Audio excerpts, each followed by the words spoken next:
সবাইকে স্বাগত। সবাই ভালো আছে, আমিও ভালো আছি। আজকে আমি একটা রেসিপি বানাচ্ছি, আপনারা দেখুন প্রথম থেকে শেষ পর্যন্ত। আর কি বানাচ্ছি না বানাচ্ছি সেটাও আপনারা দেখুন। দেখুন এখানে আমি কি নিয়েছি, আর আমি এই রেসিপিটা যেটা বানাচ্ছি আপনারাও সকলে বানাতে পারেন। আমি কি করে বানাচ্ছি সেটা আমি দেখাচ্ছি। এখানে আমি ইঁচড় নিয়েছি। এখন ও টাইমে ইঁচড়ে খুব সুন্দর লাগে স্বাদটাও। এখানে ইঁচড়টাকে আমি কেটে নিয়েছি আর একটু জলে আমি ভাপিয়ে নেবো। এখানে কোঁড়া বসিয়ে দিয়েছি, কোঁড়াতে আমি জল দিয়ে দিচ্ছি। আর এখানে ইঁচড়গুলো আমি দিয়ে দেবো সবগুলোই।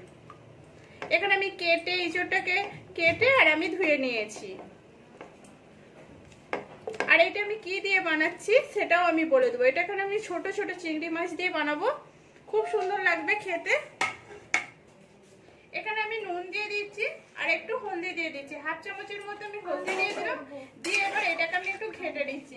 ঘেটে এটা আমি কিন্তু ফুল সিদ্ধ করবো না, এটাকে আমি হাফ একটু ভাপিয়ে নেবো। এখানে আমি ঢাকা দিয়ে দিচ্ছি, ভাপানো হয়ে গেলে আসছি আমি। এখানে আমার ইঁচড়টা কিছুটা সিদ্ধ হয়ে গেছে, এই দেখুন আমি দেখাচ্ছি। এখানে এই দেখুন এখানে কিছুটা সিদ্ধ হয়ে গেছে। এইটা এবার আমি একটু ভাজলে আর একটু হয়েছে আলুর সাথে সিদ্ধ হলেই এখানে হয়ে যাবে। আমি এবার এইটাকে আমি ছেঁকে নিচ্ছি। এখানে ইঁচড়টাকে আমি একটু ছেঁকে নিচ্ছি, জল ফেলে দেবো। এখানে কোঁড়াতে আমি তেল দিয়ে দিচ্ছি, তেলটা আমার গরম হয়ে গেছে। এর মধ্যে আমি একটু নুন দিয়ে দিচ্ছি আর একটু হলদি দিয়ে দিচ্ছি। এই হলদি আর নুনটা একটু তেলের মধ্যে আমি ঘেটে নিচ্ছি। এবার এখানে যে আমি আলু কেটে রেখেছিলাম, দেখুন এখানে আমি আলুগুলো এরকম করে কেটে রেখেছি, আলুগুলো এবারে দিয়ে দিলাম। আলুগুলোকে আমি একটু ভেজে নেবো। আর এখানে অবধি যে সকল বন্ধুরা দেখেছেন প্লিজ একটা লাইক দিয়ে দেবেন। আর নতুন যে সকল বন্ধুরা আসছেন প্লিজ সাবস্ক্রাইব করে পাশে থাকবেন। পুরনো বন্ধুরা যেভাবে পাশে আছেন অসংখ্য ধন্যবাদ। এবার আমি আলুটাকে একটু ভেজে নিচ্ছি, একটু লাল করে ভেজে নেবো। এখানে আমি আলুটা ভেজে নিয়েছি, আমি এবারে এটাকে তুলে নিচ্ছি। আর এটা নতুন আলু দিয়ে বানাচ্ছি, ওই জন্য খুব একটা লাল হয় না, কিন্তু আলুটা ভাজা হয়ে গেছে। আমি এখানে সব আলুগুলো তুলে নিচ্ছি। এখানে আমার আলুটা ভেজে নিয়েছি, এবার আমি ইঁচড়গুলোকে দিয়ে দিচ্ছি। এই তেল আছে, এই তেলের মধ্যে আমি ইঁচড়গুলোকে একটু ভেজে নেবো। আর ইঁচড়টা ভেজে নিলে খেতেও ভালো লাগে। এটাকে একটু হালকা করে ভেজে নেবো, আমি খুব ভাজবো না, খুব ভাজলে কিন্তু শক্ত হয়ে যাবে। হালকা করে একটু আমি ভেজে নেবো। এখানে আমার ইঁচড়গুলো ভাজা হয়ে গেছে, এবার এইগুলোকে আমি তুলে নিচ্ছি। সবগুলোই আমি তুলে নেবো। আর এরকম করে সবগুলো আমি একইভাবে ভেজে নেবো। এই দেখুন এখানে আমি সবগুলো তুলে নিয়েছি।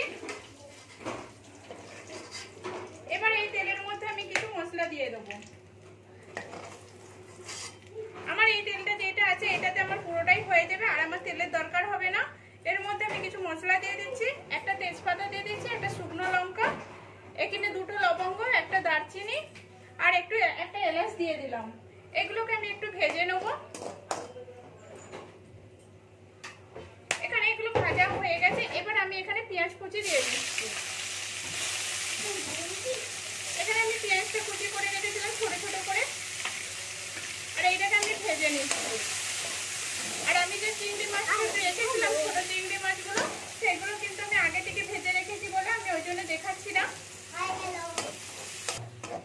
এখানে আমার পেঁয়াজটা ভাজা হয়ে গেছে, এবার আদা রসুন বাটা আমি 1 চামচের মতো দিয়ে দিলাম। এবার এটাকেও আমি ভেজে নেব। এটাকেও আমি একটু ভেজে নেবো পেঁয়াজের সাথে। আর এটা ভালো করে একটু ভেজে নিতে হবে, নাহলে আদা রসুন থেকে একটা গন্ধ হয়ে যাবে, সেটা ভালো লাগবে না। আদা রসুনের একটা গন্ধ আছে না, সেই জিনিসটা খারাপ লাগবে। এই জন্য আমি এটাকে একটু ভালো করে ভেজে নিচ্ছি। ঠিক আছে, এবার আমি একটু একটু করে মশলা দিয়ে দিচ্ছি। এখানে হাফ চামচের মতো আমি হলদি গুঁড়ো দিয়ে দিলাম, হাফ চামচ ধনে পাউডার দিয়ে দিলাম, হাফ চামচ জিরে পাউডার দিয়ে দিলাম, 1 চামচের মতো আমি লঙ্কা গুঁড়ো দিয়ে দিলাম। আর একটু নুন দিয়ে দিচ্ছি, স্বাদ অনুযায়ী নুন দিয়ে দেবো। কেন আগেতে নুন দেওয়া রয়েছে, আলুতেও দেওয়া রয়েছে, ইঁচড়েতেও দেওয়া রয়েছে। এবার এটাকে আমি একটু নেড়ে নিচ্ছি। দিয়ে এবার আমি এর মধ্যে টমেটো কুচি দিয়ে দিচ্ছি। একটা টমেটোকে কুচি করে রেখেছিলাম, সেটা আমি দিয়ে দিচ্ছি। আর একটু অল্প জল দিয়ে দিচ্ছি। জলটা দিয়ে দিলে মশলাটা ছুঁইবে না আর খুব সুন্দর ভাজাও হয়ে যাবে। এবার আমি মশলাটা করতে থাকবো যতক্ষণ না তেল ছাড়ে মশলা থেকে।